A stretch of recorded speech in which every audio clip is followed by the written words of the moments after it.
Give me your clothes. I think I started recording at a really weird time. Yeah, you did. But it's amazing how many people do if you scare enough. You know, it was funny. I was watching Bill Maher, his New Rules segment. And he's saying, New Rules, Americans have got to stop feeling bad about themselves because everybody, every actor or anything like that, all the roles sound more serious when they're done by a British actor. You know, if you look at the Romans always spoke with the British, even if they're Americans, they're speaking with the British accent. Anybody who's blue-blooded always speaks with a British accent. Right. Anybody who's really evil always speaks with a British accent because evil takes intelligence. Terrorism only requires muscle. That's right. Heroes are American, villains are Brits. You notice Thor is American, Loki is British. That's That's my case. But when Thor is getting serious, he'll speak with a more... He sounds Shakespearean, but then he gets that from his dad. That's my... Okay, well, I guess we can get started. We're intellectual on my father's side, you see. My family's lower middle class, we don't have intellectuals. I was wandering around the convention the other day, and you have to understand I'm an older guy, and I really don't know very many of you anime. Get away. I know. But I don't know, I don't know a lot of the anime shows, and I see people in the costumes, and while I admire the work that they put into it, I don't know what this character is. And sometimes I wonder, why do I go to these conventions? Because, I've been there and done that, doing this for a long time. And then I ran into Helen, and I ran into some other people, and I thought, this is why I come to conventions. Because I'll figure, what's the word? Not spoilers, that's the word for it. I've known Helen for a long time. Longer, in fact, than either of us is old. That's right. Yes. That's right. We met in the pre-dawn era. But it's wonderful to share stories with someone who's watched fandom grow and change and adapt over these years. She's written, how many books is it now? How many books have you got? 12 in print, 13 and 14 coming this movie next month. See, amazing, just amazing. And the Encyclopedia of Anime is a must-have for any serious anime historian or fan. I just can't say enough about this lady, this wonderful lady you flew in from over the pond, ladies and gentlemen, Helen McCarthy. Thank you. It's a good introduction. It's easy when you have good material. Oh, well, actually, one of the reasons that I love being at conventions is that thing of seeing things you don't know. Because for me, the most interesting thing is always the road that you haven't started down yet, the door that you haven't opened yet. And it's an odd contradiction because I'm very much a believer in living in the moment. But part of living in the moment is seeing something you don't know and thinking, wow, great costume, where does that come from? What's that design? Who's that director? Who's that person? What's this artist doing? What's this writer doing? What are all these people at the convention going to be doing with the experience that they have here? So for me, that's what keeps me engaged and keeps me interested. The fact that there are so many different things going on, happening all around me. It's like being in the middle of one of those kaleidoscopes you have in your head. It's fun. Oh my, I have to take you all the way back here. All the way back to 1981.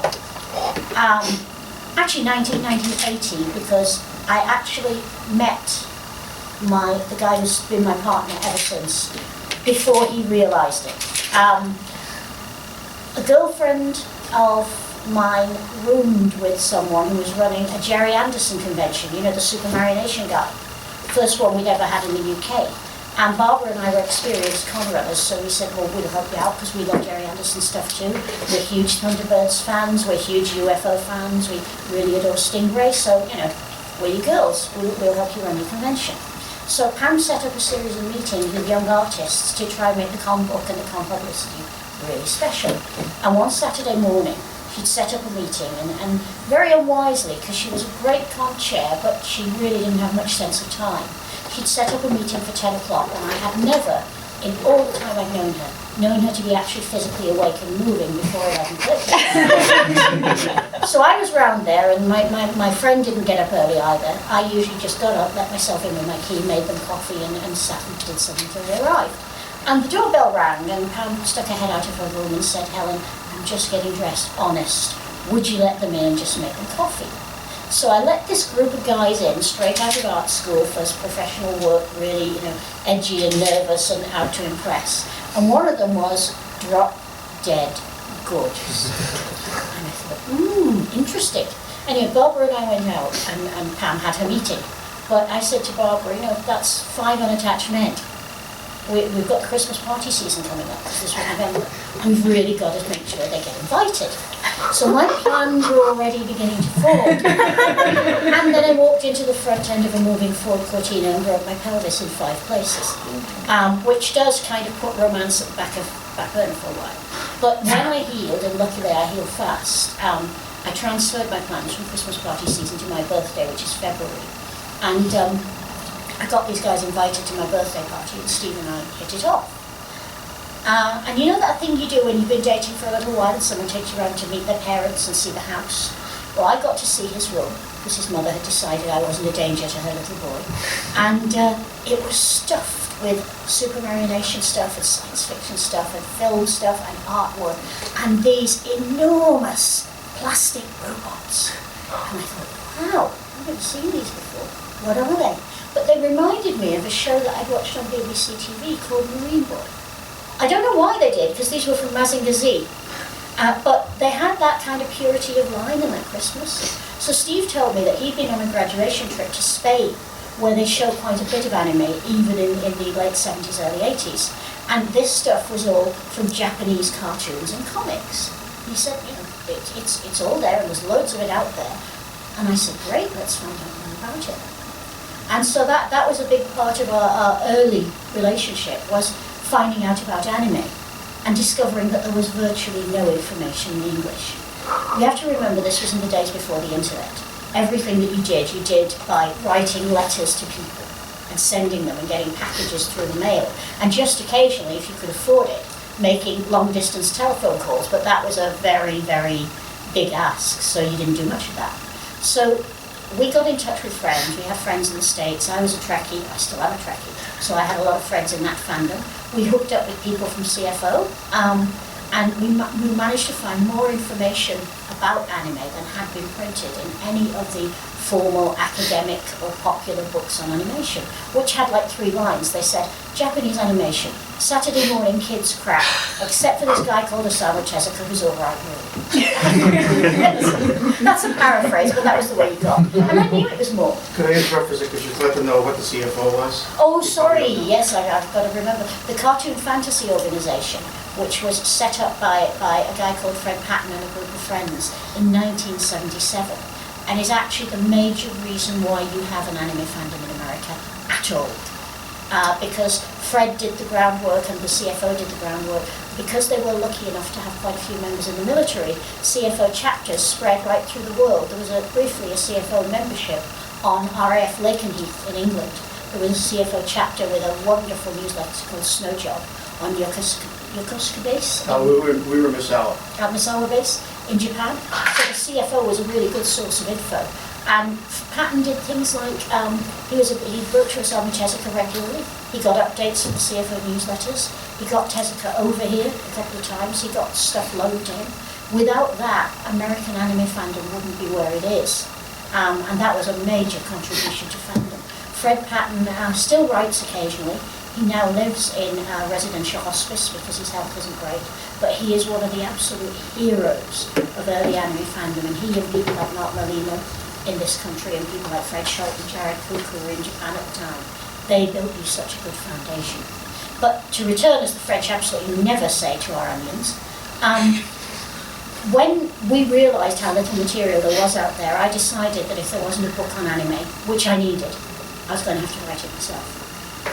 And so that was where my journey really started, the whole process of, and actually I did a panel about this yesterday, the process of trying to get into a position where we had created an anime market and created an awareness of anime sufficient that a publisher would say, if I do a book, I will make money. Because that's what publishers always have to say.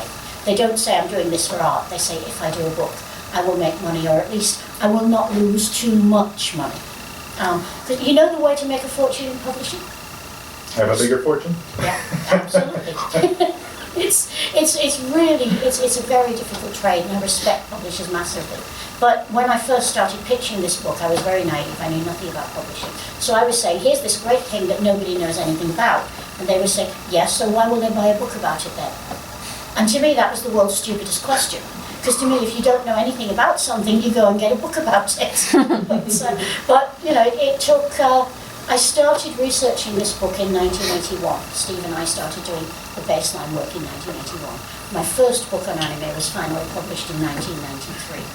So it was a bit of a slog, but we got there in the end. A quick follow-up, how did you handle the Japanese language? Oh, I'm dreadful in Japanese. I mean, I speak pidgin Japanese, in that I can communicate with pigeons, but not very well with people. But literally, when I speak Japanese to somebody, they either burst out laughing, or they very politely reply in English. It's that bad. But I have enormous patience. I'm very good with a search engine and a dictionary and a bit of time. And I also have very good friends. So when I send my friend Darren, who is a brilliant linguist, or my friend Jonathan, a piece of material, and say, I think this is where I've got with the translation. Tell me how it's doing. They either say, that is just complete hokum. I don't know where you've got off on this, but it's really time you learn some kanji. Or they say, yeah, pretty much that's okay, but you might want to use this interpretation instead of this interpretation. So by building that network of people who are cleverer than I am, I can actually cope quite well with things. And of course, you've got to remember there's also a very considerable literature about anime and manga in French and in Italian. And I was taught by an order of French nuns, so I read French very well. I don't read Italian all that well, because my Italian comes from Latin, because I was taught Latin very well as well. And Latin will only take you so far in Italian, because modern Italian verb forms are just totally non-Roman. They don't follow any of the Roman rules. So with Italian, I'm always kind of looking back at French for a cross-check. But luckily, most of Europe had the same anime at about the same time, at opposite ends of the linguistic spectrum. It's very, very difficult to go straight from German into Japanese or vice versa. But if you have French or Italian as a gateway drug, that makes it much easier.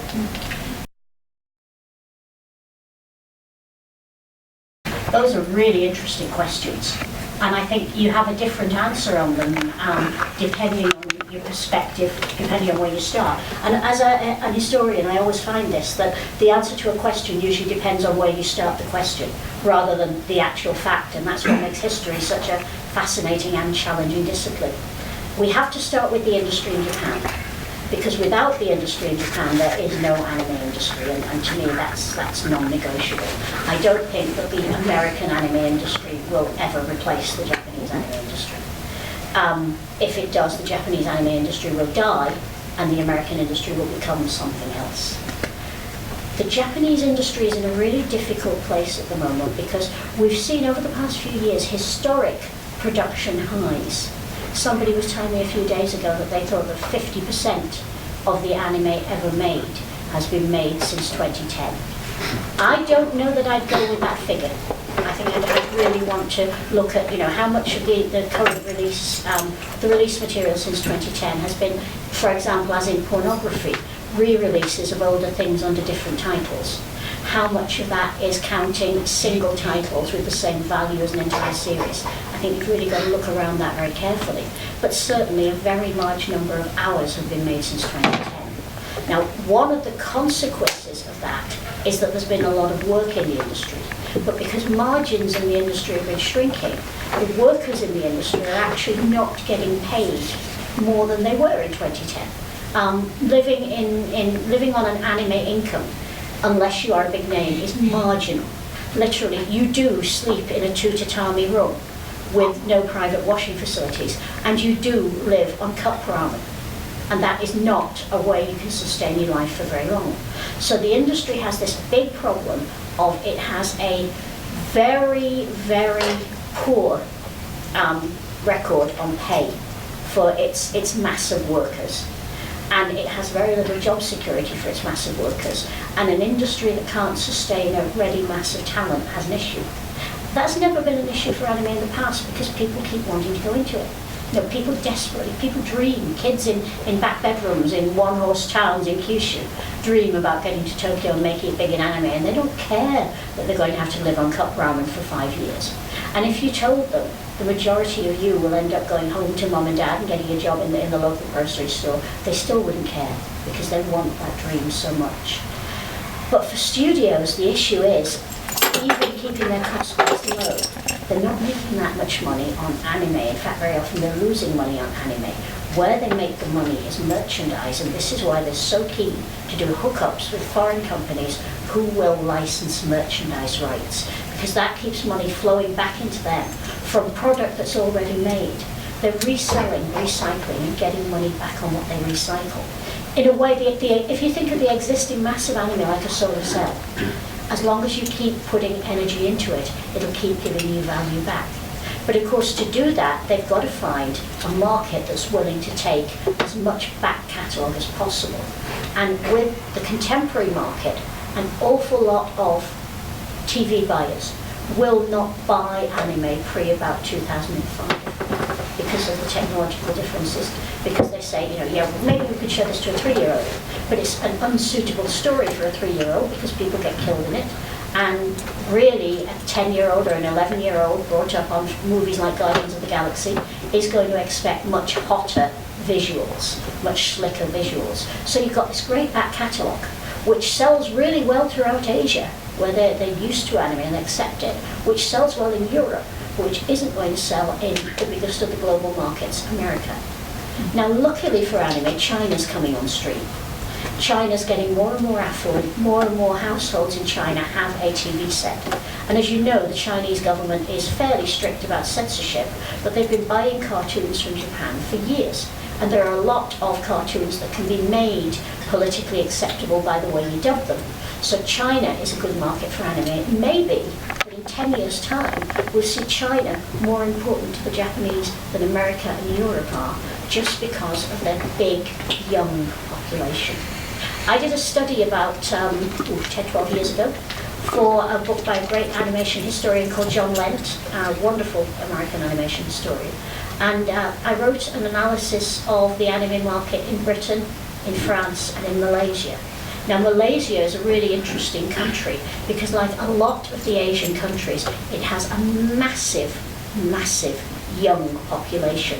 At the time I was writing, 38% of Malaysians were under 16, and the birth rate was pretty high. Now that means if you're making children's entertainment or young people's entertainment, you have a 25-year market that you can work with. That makes Malaysia a really attractive and influential market for anime. China, same conditions, really attractive, influential market. India, just the same, although India has now started buying rights and making its own versions of anime. They did an Indian version of Star of the Giants for cricket, because Indians don't get baseball the same way they get cricket. So I think there's a lot of opportunity for the anime market to keep growing, but it's going to grow in directions that we're not used to, and maybe that we find challenging and uncomfortable. It's also going to have to take more and more account of globalization, and it's going to have to mine that fabulous back catalogue in ways that we might not find acceptable. There's a lot of controversy, for instance, about the number of Hollywood studios that are optioning anime movies, and I know a lot of fans who feel this is not a road they want to go down. But if you think about it, live-action movies of anime have been made in Japan for many, many years and have been big successes and haven't in any way affected the market negatively. In fact, quite the reverse, because people who wouldn't normally go to a cartoon have gone to, say, the live-action Prince of Tennis musical or the live-action Yu-Gi-Oh movie, and have said, that's really cool, I'm going to check out this animation. So again, that can be kind of a gateway drug to get into the characters. We may see that Hollywood becomes, if Hollywood is respectful to the spirit of the anime, that could become a really good bridge to get more people into the animated versions, because Ghost in the Shell is fabulous. But if you don't normally watch a cartoon and you think of them as just for kids, you're not going to engage with cartoons. However, when you see a live-action Ghost in the Shell, and it's really brilliant, and somebody says to you, do you know there's a comic for that, there's a cartoon for that, that might get you into it. So you think it's more of a with the United States, it's more of the sick. Because there's a kind of a stigma attached to cartoons. Oh, yeah. It's for, just like you were mentioning, it's for kids. So you think those live action would be a good way to get more American fans into, because I mean, people seem to like Transformers and Guardians of the Galaxy and all, because all those were based off comic books. Yeah, exactly. And then they made the live action. You see. Yeah, I think that could really help to widen the American market. Because at the moment, the American market is a successful market, but it's still a niche market. I mean, looking around a con, we see plenty of diversity. But if you go into like a Suncoast or one of the big video outlets, or if you look at the demographics of ordering on, say, Amazon, outside fandom, it is very narrow, it is a niche. There are all sorts of guys who'd watch a Fast and the Furious film who would not watch an Initial D film. But if it was a live action Initial D film, they might. And then they say, wow, cool cars on mountain roads, delivering in the early morning, racing, mystery, hot chicks, great cars. Yeah, I can get into this. And that might well lead them to say, okay, I really, really enjoyed this movie. I really, really enjoyed this story. I really love these characters. And there's this great big animated series out there. Maybe, even though it's a cartoon, maybe I'll check it out. And that could be fantastic. And even if not, the fact that money's being paid over for those licensing rights lets the studios put more money into making anime. Now the big problem in all of this always is piracy. Piracy is the elephant in the room, but we all know it's there, and we all know it's there all the time. And because most of us, let's be honest, have friends who pirate. Most of us have friends who illegally download. Some of us are friends who illegally download. I can't, because if I do, my professional credibility goes out the window. And I'm also being dishonest and disrespectful to my friends in the industry. So although, I'm not ashamed of the fact that I used to fan trade, I've watched tons of fan subs, and I'm grateful to that because I wouldn't be here where I am without that. The world has changed, and fan subbing and downloading is not the innocent pastime it once was. It's supporting organised crime through a number of websites. It's also making vast amounts of money that don't go back to the owners of the rights. And that is really massively eating the industry's profits. And yet I know it's easy to say, well, I wouldn't have bought the thing, so how is it hurting them if I download it? Well, you might have bought the thing, because if you want it that much, why not? But also, if it gets into a general habit that you know that X site or X person has all this material that you can download for free, you and a lot of X's other friends are not going to bother buying it. And it does take money away from those kids who are working like slaves and eating cup ramen for 3 years. It means that their industry will never progress to the stage where they can become a director and make decent money. So that is a real issue. And the easier piracy gets, which with broadband and with technology is advancing at a rate of knots, the less money the industry gets. And it all comes down in the end to numbers. I mean, we love it for art, but it all comes down in the end to money. If an anime, a big corporation that has an anime company as part of its arm, or a studio that has an anime arm somewhere, finds that they're losing more money than they're making on the anime side, and the merchandise numbers are, they're okay, but they're not that great, because after all, merchandise gets pirated too, then that company will eventually do what a responsible company has to and say, sorry guys, we just can't afford to make this anime stuff anymore. And that will happen.